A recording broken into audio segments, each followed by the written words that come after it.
Hello friends, welcome back to the removeflow.com। आज हम discuss करेंगे ng template versus ng container.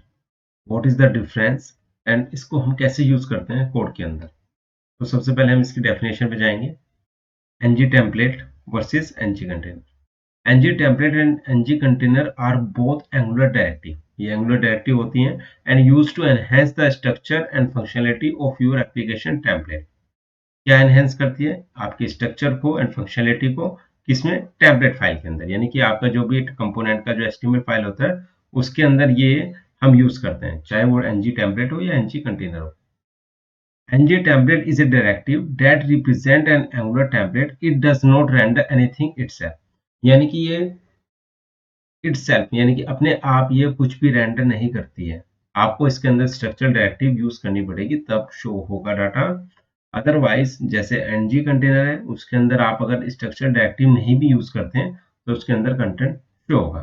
तो सबसे पहले हम इसी पे जाते हैं। यहाँ पर ये हमारा कोड है, app.component.ts फाइल है। ये इसका HTML फाइल है जहाँ पर हमने सिर्फ ये कंटेंट शो करा रखा है। ब्राउजर पे जाके चेक करते हैं ng template versus ng container example. अब हम सबसे पहले क्या करते हैं, कोड में चलते हैं। कोड में हम सब यहाँ पर क्या करेंगे, यहाँ पर हम डिक्लेयर करते हैं क्योंकि ng टेम्पलेट और ng कंटेनर कहाँ पे यूज होता है? HTML फाइल में। तो ng टेम्पलेट मैंने लिख दिया, इसके अंदर लिख दिया h3 टैग के अंदर ng टेम्पलेट और ठीक है। ऐसे ही मैं यहाँ पर ng कंटेनर के लिए भी कर देता हूँ, ये ng कंटेनर। यहाँ पर मैं लिख देता हूँ ng कंटेनर। ये चीज मैंने लिख दी, यानी ng टेम्पलेट और ng कंटेनर। इसको सेव कर लेते हैं। सेव करने के बाद ये भी लोड हो रहा है। आपने देखा कि ng template versus ng container example, ये तो हेडिंग थी। इसके बाद सिर्फ क्या कॉल हुआ? ng कंटेनर कॉल हुआ है, ng टेम्पलेट कॉल नहीं हुआ है। इसलिए नहीं हुआ है क्योंकि मैंने आपको बताया कि ng टेम्पलेट जो रन होगा वो बेसिकली अगर हम इसमें यहाँ पर स्ट्रक्चर डायरेक्टिव यूज करेंगे तब ये शो होगा, यानी कि कंडीशन अगर ट्रू होगी तभी ये कंटेंट शो होगा, अदरवाइज नहीं शो होगा। और ng कंटेनर के अंदर अगर आप कोई कंडीशन नहीं यूज कर रहे हैं तो उसके अंदर का कंटेंट भी शो होगा। यानी कि आपके वापस इस हेडिंग पे चलते हैं। इसमें यहाँ पर लिखा हुआ है ng template is a directive that represent an angular template. It does not render anything itself। अपने आप कुछ भी रेंडर नहीं होती है। यानी कि इसमें फर्स्ट लिखते हैं ng template will not show without a structural directive। कुछ शो नहीं होगा विदाउट ए स्ट्रक्चरल डायरेक्टिव। जब भी हम स्ट्रक्चरल डायरेक्टिव की बात करते हैं यानी कि आप उसमें ng फॉर ये सारी जो भी हम फंक्शन यूज करते हैं, ng क्लास हो गया, ये सारे स्ट्रक्चरल डायरेक्टिव के पार्ट है। तो चलते हैं। सबसे पहले जब भी हमें एंगुलर 17 के अंदर स्ट्रक्चरल डायरेक्टिव को यूज करना होता है तो सबसे पहले हम क्या इंपोर्ट करेंगे? Common module. मैं कोमा करके कॉमन मॉड्यूल मैंने इंपोर्ट कर दिया। करने के बाद मैं एक काम करता हूँ, app.component.ts फाइल के अंदर ही गया यहाँ पर। इसके अंदर मैं बेसिकली डिक्लेयर कर देता हूँ। क्या डिक्लेयर करना, मतलब एक वेरिएबल क्रिएट कर लेता हूँ, अलाउ शो कंटेंट। इसको मैंने कर दिया ट्रू। इस अलाउ शो कंटेंट को मैं किस में जाऊंगा? यहाँ पर मैं ng if लिखा, यहाँ शो अलाउ शो कंटेंट। ध्यान रखना अगर मैं ng if स्टैटिक करके ऐसे लिखूंगा जैसे ng टेम्पलेट के अंदर लिखूंगा तो ये एरर देगा। मैं आपको दिखा देता हूँ खाली आपको, इसलिए मैं बता रहा था। यहाँ पर इसने देखो ये ng if का एरर दे दिया। तो इसके लिए हम ng if ऐसे ना यूज करके ऐसे यूज करेंगे एरे के फॉर्मेट में, यानी कि ऐसे यूज किया इसको और इसको हमने सेव ऑल किया। अब हमारी कोई एरर नहीं आएगी। एग्जीक्यूट करते हैं तो हमारा क्या होगा? अगर हमने अलाउ शो कंटेंट यूज किया है ट्रू तो हमारा ये वाला कंटेंट विजिबल होगा, यानी कि ng टेम्पलेट कॉल हो गया। यानी कि मैंने आपको क्या बताया कि हम ng टेम्पलेट को कैसे कॉल करते हैं वो भी बता दिया है। और एनजी कंटेनर बिना स्ट्रक्चर डायरेक्टिव के भी कॉल होता है। अब हम सेकंड चलते हैं इसके पॉइंट्स पे। Ng template use through template reference, यानी कि हम एनजी टेम्पलेट को इसके थ्रू यूज कर सकते हैं, टेम्पलेट रेफरेंस के थ्रू भी यूज कर सकते हैं। कैसे यूज करेंगे? अब हम बेसिकली करते हैं यहाँ पर app component dot HTML file के अंदर गए। ये जो मैंने कोड लिखा है यहाँ पर, इसमें लिख देता हूँ मैं यहाँ पर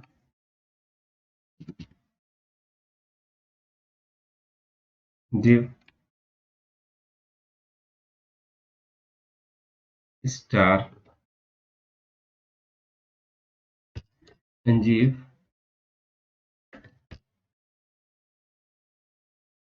अलाउ शो कंटेंट। ठीक है, ये हमने div बना लिया है। यहाँ पर ये अलाउ शो कंटेंट हमने यूज किया है। एल्स में कंडीशन लिख देते हैं। अगर एल्स है, इसमें एक वेरिएबल बना लेते हैं, reference variable note able note able note available लिख देते हैं, नोट अवेलेबल टेम्पलेट रेफरेंस। एक वेरिएबल ये बना दिया है। इसके अंदर हम क्या करेंगे, अगर कंडीशन ट्रू है तो यहाँ पर क्या हो जाएगा, h4 कर देते हैं, कंटेंट इज अवेलेबल। ठीक है, यहाँ तक ये हो गया। अभी ये नोट अवेलेबल टेम्पलेट रेफरेंस है, इसको हम कैसे यूज करेंगे, ng हाइफन टेम्पलेट, और टेम्पलेट के अंदर हम यहाँ पर क्या लिखेंगे, ये जो हमने लिखा है इसके अंदर लिखेंगे हैश और इसका नाम, तो यहाँ नोट अवेलेबल टेम्पलेट रेफरेंस। यहाँ पर हमने क्या कर दिया, यहाँ पर लिख देते हैं, यहाँ पर लिख देते हैं कंटेंट डज नॉट एग्जिस्ट। ठीक है, फुल स्टॉप लगा दिए, यहाँ भी फुल स्टॉप कर देते हैं। ठीक है, और ये जो कंटेंट है ये अभी के लिए मैं थोड़ी देर के लिए कमेंट कर रहा हूँ ताकि क्लियर हो जाए बिल्कुल। इसको हम सेव कर लेते हैं। सेव करने के बाद अब कंटेंट को देखते हैं, क्या है, कंटेंट इज अवेलेबल। ठीक है, यानी कि ये ट्रू कंडीशन है। अगर मैं यहाँ पर इसमें जाता हूँ और इसको कर देता हूँ फॉल्स और उसके बाद सेव करता हूँ, क्या आएगा, कंटेंट डज नॉट एग्जिस्ट। ये content does not exist basically किसके थ्रू आ रहा है, टेम्पलेट रेफरेंस के थ्रू। यानी मैंने क्या किया था, एल्स कंडीशन में नॉट अवेलेबल टेम्पलेट रेफरेंस किया और उसको एनजी टेम्पलेट के अंदर हमने कोड कर लिया। यानी कि हम एनजी टेम्पलेट को भी इस तरीके से टेम्पलेट रेफरेंस के थ्रू हम इसको यूज कर सकते हैं। तो आपको ये क्लियर हो गया होगा कि फर्स्टली एनजी टेम्पलेट हम स्ट्रक्चरल डायरेक्टिव यूज करते हैं, टेम्पलेट सेकंड टेम्पलेट रेफरेंस के लिए भी यूज कर सकते हैं। अब इसके बाद लास्ट आता है हमारा ng container. Ng container without structural directive के भी काम करता है। अब हम इसको कैसे यूज करेंगे एनजी कंटेनर को और ज्यादा, तो वापस चलते हैं। ng container is a directive that does not produce any DOM element of its own. It's a grouping element that does not interfere with styles layout because it's not a render. ये किससे कोई interfere नहीं करता, बड़ा simple है, ये आराम से काम करता है। ng कंटेनर में अगर आपको कंडीशन लगानी है आप लगा सकते हो, नहीं लगानी नहीं लगा सकते, नहीं लगाना है, एज यूर चॉइस। तो मैं सबसे पहले क्या करता हूँ यहाँ पर, मतलब बेसिकली क्या है कि हम चलते हैं कोड पे। अगर अब मैं यहाँ पर क्या करता हूँ,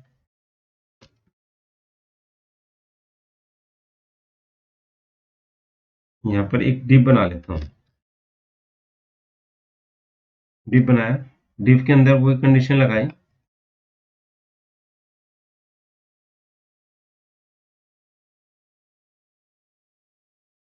अगर अलाउ शो कंटेंट है,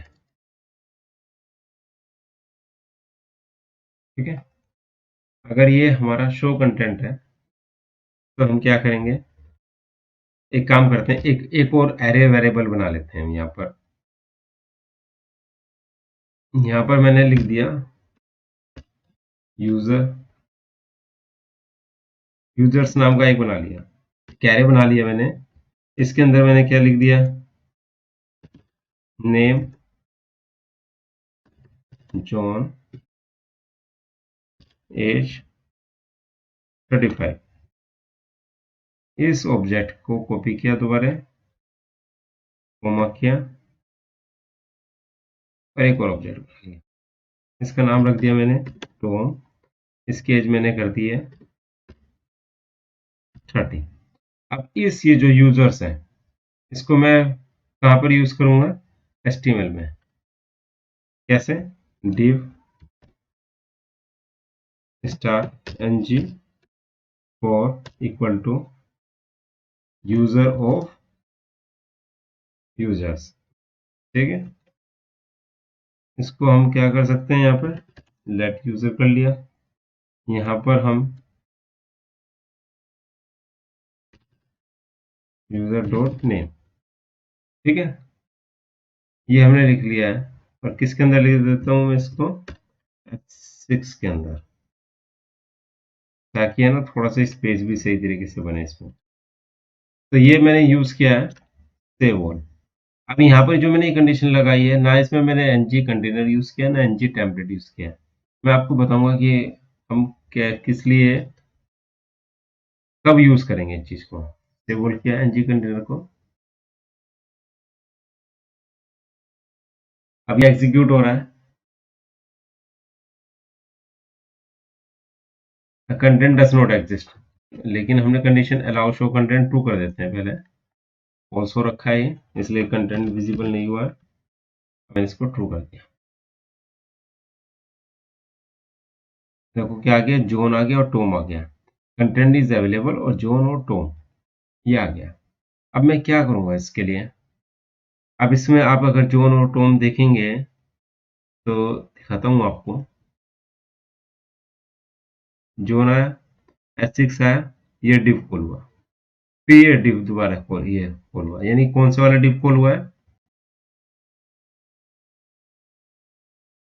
ये डिव तो कॉल हो रहा है। डिव के ऊपर ये अलाउ शो कंटेंट एक और डिव कॉल हो रहा है, दिखाता हूँ आपको। ये वाला डिव कॉल हो रहा है। इस डिव की बेसिकली हमें कोई जरूरत नहीं है, यानी कि ये डिव क्या कर रहा है, कि हमारा स्पेस ही तो खराब कर रहा है। तो इसके लिए मैं क्या करूंगा, मैं इसको इस कोड को किसके थ्रू करूंगा, ng कंटेनर के। ठीक है, नाउ यूज ng कंटेनर, इसको हम कमेंट कर देते हैं। ठीक है, ये लिख देते हैं use without without ng container. अब मैंने क्या किया यहाँ पर, ये कोड वापस पूरा का पूरा ऐसे ही मैंने उतार लिया, बट यहाँ पर मैंने क्या यूज कर दिया, ng कंटेनर। अभी अभी आपने देखा कि मैंने यूज किया था तो ये div एक्स्ट्रा आ रहा था। अगर मैं जब अगर ng कंटेनर यूज करूंगा तो यहाँ पर क्या होगा, मैंने कोई div नहीं यूज किया, ng कंटेनर यूज किया, तो उसमें क्या होगा, हमारा ये जो div एक्स्ट्रा था ये div नहीं आएगा अगर कंडीशन ट्रू है। कैसे, इसको सेव ऑल कर लेते हैं। देखो ये दोबारा एरर आ गई। एरर क्यों आ रही है, ये इधर हुआ div, ये div क्लोज,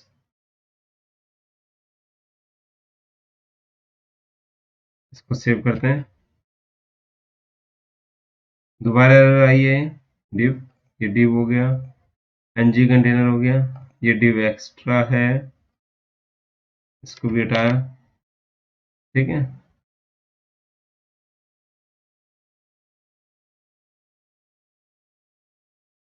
ठीक है, तो ये div कहाँ यूज हो रहा है, यहाँ पर कंटेनर। ठीक है, अब से अब बिल्कुल div सही हो गया है। देखो यहाँ सक्सेस हो गया है। चलते हैं कोड पे, अब ये लोड हो रहा है।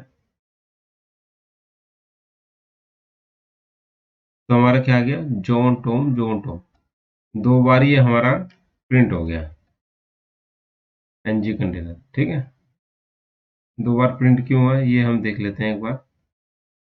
एनजी कंटेनर हुआ तो यहाँ पर हमारा डिफ क्या ओकर हो रहा है,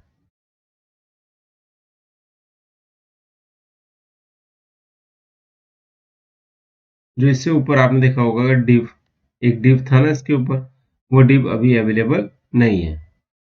तो इस तरीके से हम क्या यूज कर सकते हैं एनजी कंटेनर को, यानी कि अगर हमें एक्स्ट्रा स्पेस नहीं चाहिए, मतलब बेसिकली हमें डिव नहीं चाहिए, तब हम एनजी कंटेनर को यूज कर सकते हैं। तो इस तरीके से आप एनजी टेम्पलेट और एनजी कंटेनर में आपने डिफरेंस को चेक कर लिया है। अब मैं एक बार ये चेक कर लेता हूँ कि जोन टोम ये डुप्लीकेट क्यों आया कंटेंट। ये यूजर्स के अंदर चलते हैं, कितना है डाटा, दो ही डाटा है तो दो बार आना चाहिए था। ये हमने यहाँ पर किया।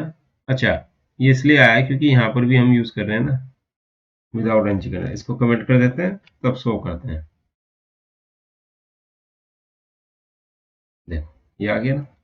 तो इस तरीके से आपने, ये आपको ये क्लियर हो गया होगा कि एनजी टेम्पलेट हम कहाँ पर यूज करते हैं और एनजी कंटेनर, इन दोनों का डेफिनेशन मैंने आपको क्लियर कर दिया है। तो thank you watching my video and kindly subscribe my channel.